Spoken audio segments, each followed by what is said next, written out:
자, 정부가 서울 강남 3구와 용산구를 제외한 모든 지역을 규제 지역에서 해제하고 주택 청약 관련 규제도 대거 풀기로 했습니다. 이번 대책으로 부동산 시장의 연착륙을 이끌어낼 수 있을지 김인만 부동산 경제연구소 소장과 살펴보겠습니다. 자, 어서 오십시오. 안녕하세요. 예. 지난번 여기 출연하셨을 때 네네. 자, 미분양이 5만 가구가 넘어서면 위험 신호다 이렇게 네. 말씀하셨는데 지금 5만 가구를 훌쩍 넘었습니다. 네네. 자, 정부가 규제를 풀 수밖에 없겠네요. 정부 입장에서는 풀 수밖에 없는 상황입니다. 예. 미분양 추이가 굉장히 가파르게 상승을 하고 있는데요. 예. 2021년 12월에 17,000호 정도 됐었거든요. 예. 미분양이 전국 미분양인데 10월 달이 47,000호였고요. 예. 2022년 작년에 예.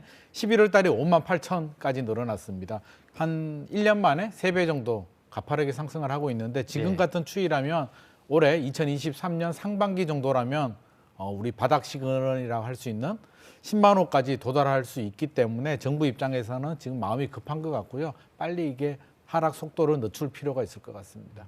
자, 그러면 규제 지역은 거의 다 풀었는데 아직 서울 강남 3구, 용산구 이렇게 4곳만 남았습니다. 네네. 자, 이곳만 남겨둔 특별한 이유가 있습니까?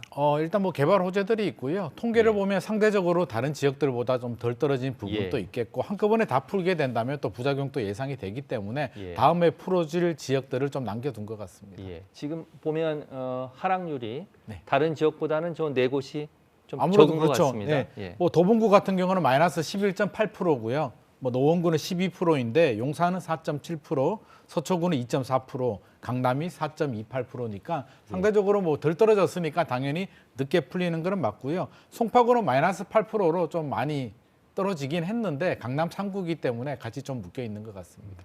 자, 그러면 오늘 정부가 규제 지역을 많이 해제했습니다. 네네. 자, 이렇게 풀리면 어떤 게 좀 달라지는 겁니까? 많은 부분이 달라집니다. 일단 다주택자들을 굉장히 괴롭혔던 양도세, 예. 다주택자 양도세, 종합부동산세, 중과세 같은 그 부분이 다 없어지게 되고요. 대출 규제도 활짝 열립니다. 우리 LTV죠. 예. 담보대출 인정 비율인데 얼마 정도 대출을 받을 수 있느냐의 비율인데 1주택자들, 무주택자들 같은 경우는 50%에서 70%까지 늘어나고요. 생애 최초는 80%까지 늘어납니다. 예. 다주택자들도 대출이 안 나왔는데 60%까지 대출을 받을 수 있으니까 예. 아무래도 주택 구매 능력이 좀 상당히 도움이 될 것 같고요. 예. 취득세 같은 경우도 최대 12%에서 8%로 내려가기 때문에 세금 부담도 굉장히 완화가 되고요. 대출도 가능하기 때문에 집 사기는 훨씬 더 좋아진 조건입니다.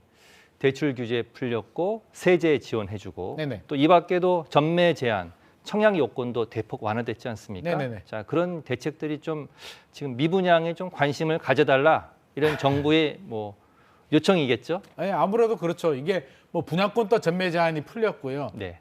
재건축 재개발, 입주권도 지위 양도 금지, 그러니까 거래가 가능하도록 풀렸기 때문에 예. 세금 걱정하지 말고 예. 대출 걱정하지 말고 파는 거 걱정하지 말고 제발 집 좀 사달라는 시그널입니다. 예. 그래픽 좀 올려주시죠. 수도권 전매 제한. 네. 그리고 이제 분양가 상한제가 풀리게 된다면 우리가 예. 앞서서 말한 거는 규제 지역이죠. 조정 예. 대상 지역, 투기 지역이고요. 예. 이렇게 분양가 상한제 지역도 풀리게 된다면 전매 제한도 추가로 이제 적용이 되는데 최대 10년까지 적용이 되는 부분을 3년으로 단축을 시켜주고요. 예. 실거주 요건도 2년 폐지가 됩니다.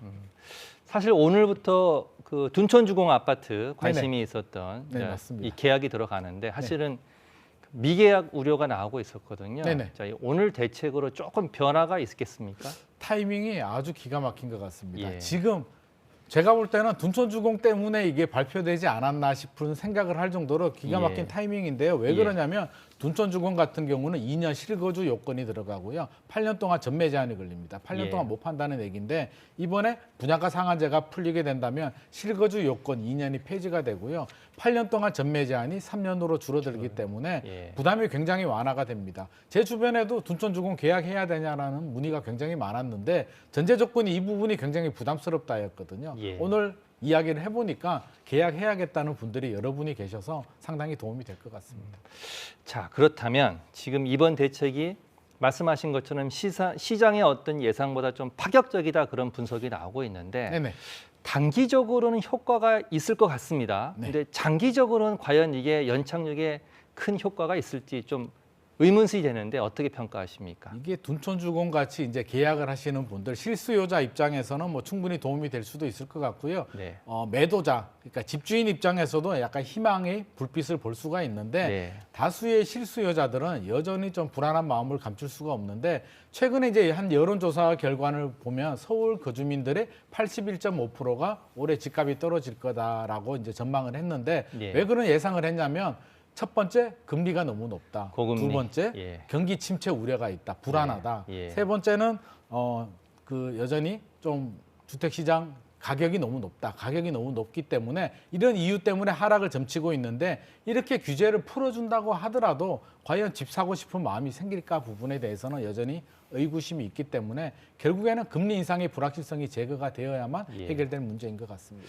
자, 그럼 마지막 질문인데요. 제일 궁금한 게 실수요자들은 언제쯤 우리가 집을 좀 알아봐야 되느냐, 네네. 사야 되느냐는 겁니다. 네네. 그 지표, 부동산의 하락세가 좀 진정됐다, 네. 집값이 좀 안정됐다. 이거는 어떤 지표로 좀 확인할 수 있겠습니까? 우리가 바닥의 시그널은 뭐 여러 가지가 이제 제가 앞서서도 설명을 드렸듯이 이제 뭐 미분양 추이라든지 규제가 어떻게 풀리느냐를 봐야 되는데 예. 일단 강남이 조정 대상 지역 풀리는지를 봐야 되고요. 예. 우리가 바닥을 찍고 이제 바닥을 확인하는 징조는 거래량을 좀 예의주시를 해야 됩니다. 예. 가격 하락은 되고 있는데 거래량이 소폭 반등을 한다면 이게 불황기에서 침체 이제 회복 진입기로 들어가는 시그널이라고 볼 수는 있거든요. 그래서 예.